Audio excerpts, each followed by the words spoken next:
What's going on, everybody? Welcome to another ticker fee video and welcome to the ticker fee family. So the ticker symbol we're going to be talking about today is TRCH, which is Torchlight Energy, and ticker symbol MMATF, which is currently Metamaterial. So what we're going to be talking about specifically is how Metamaterial obtains final order for plan of arrangement and how that affects Torchlight Energy. Then after that, we'll talk about Torchlight, a board member who talks about the company pivoting from oil and gas to clean tech. And then after that, we'll talk about George, who is the CEO of Metamaterials, and some of his recent tweets and how that will correlate with ex-dividend dates and the record date, as well as how the company itself is affected by the $1 minimum bid price requirement. And then we'll finish it off with the chart analysis. And for those that have been supporting this channel so far, I really do appreciate it. It really means a lot. And with that being said, let's go ahead and get started.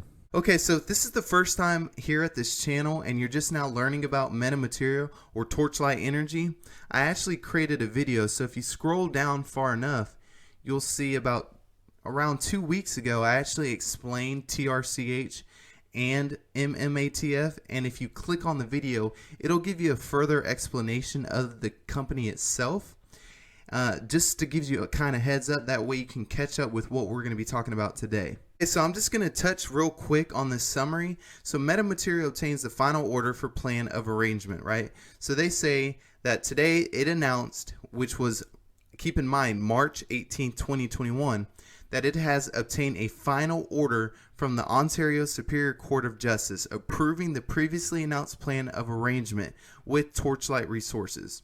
So it is actually approved. Really great news, and it is currently anticipated that the transaction itself will be completed after March 19, 2021. So that's really good news. Here at the end of this video, we'll check out and see how that's going due to this new little catalyst. So now let's actually check out what the George, the CEO of Metamaterial, has to say. So the board member that we're going to be talking about is John A. Burda, last name spelled B-R-D-A. His current position is the president, CEO / secretary of Torchlight Energy, or a board member. So keep that in mind in this summary. So it says last April, May, in the early days of COVID pandemic, oil prices went negative, which everybody knows about that, right? So they were looking to pivot to somewhere else. So this is kind of cool because it kind of gives you a backstory on their thought process. So they were saying Torchlight had discussions with about a half a dozen companies. Okay, so before deciding on Metamaterial, the company signed a letter of intent in September, and in December signed final agreements, right? So that's kind of interesting. You know, they went and back and forth with quite a few different people, and then they finally fell with Metamaterial. So they say that Torchlight was never a traditional oil and gas firm. It was more to a real estate company. So they said that they would buy assets that had either been overlooked or messed up by other companies. Then they would go in and do extensive science on the area and try to figure out what went wrong or why it wasn't working for somebody else. And then they would turn those assets around, kind of like improving the land before you put a building on it. So I thought that was kind of interesting. And then the last thing he said is the company currently has 2 properties. One is under contract to be sold, right? And then the other one is their largest asset, which everybody knows about, which is Oro Grande. And it has no production on it currently. But they say if they keep it, they will drill 4 wells. And if we sell it, someone else will drill it. So I think that's pretty interesting because clearly if they drill it and they actually find some product, they'll be able to sell it, whatever the case is. But eventually they're going to sell all of this, right? That way we can get the dividends because it's all about Metamaterial. Now, with that being said, let's go ahead and look at the actual tweets from George because I think it's pretty interesting. So George's first remark was, for MMAT, the record date and cutoff on the MMATF, which is Metamaterial, where the exchange ratio is applicable to your shareholding, is the TBA day before the merger closes. Hence, there is still time. Hope this helps. Well, I thought that was pretty interesting, but I also thought, well, maybe not everybody understands exactly what the record date is. So there are actually four major dates in the process of a dividend distribution. So the declaration date is the day on which the board of directors announce the dividend. Okay. Now the X date or X dividend date is the trading date on and after which the dividend is not owned to a new buyer of the stock. The X date is one business day before the date of record. Now the date of record is the day on which the company checks its records to identify shareholders of the company. Any investor must be listed on that date to be eligible for a dividend payout. So hopefully that should make some sense. So the date of payment is the day the company mails out the dividend to all the holders of record. This may be a week or more after the date of record. So let me show you an actual website that I've used before that you can use for this company or just companies in general. So the name of the company is so the name of the website is streetinsider.com. Most of the time you can just Google dividends for whatever company and just look for streetinsider.com. So here, as you can see, I put in Coca-Cola, right? So ticker symbol KO.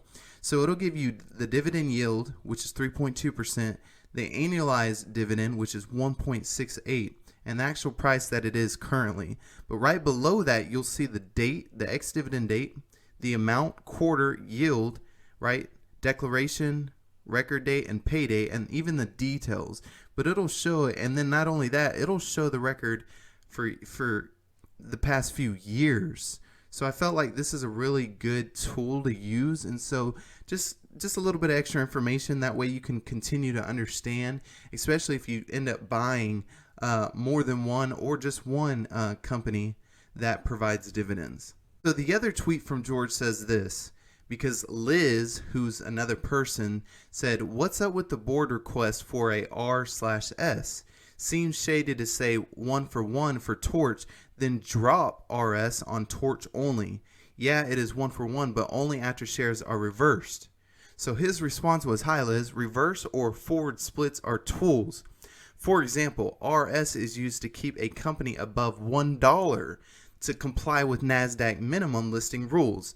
To avoid speculation, there is no plan to RS TRCH before the business combination with Mmatf. Hope this helps." So I said, okay, so let's check this out. What is NASDAQ's compliance process for companies failing to meet the $1 minimum bid price requirement?